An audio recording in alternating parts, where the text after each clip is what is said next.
The Grinch family discusses a rumor about saying Grinch in the mirror to summon him.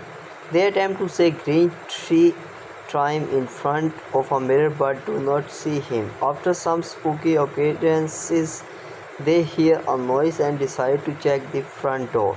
They find a letter from the Grinch claiming they are unworthy of Christmas. The letter threatens to steal their presents unless they meet him at the park at 3 am. The family debates whether to follow the Grinch's instructions or ignore him.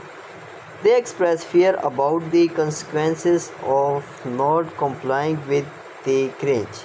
Ultimately, they decide to go to the park at 3 am to confront the Grinch. The video ends with them preparing for the encounter and promising update.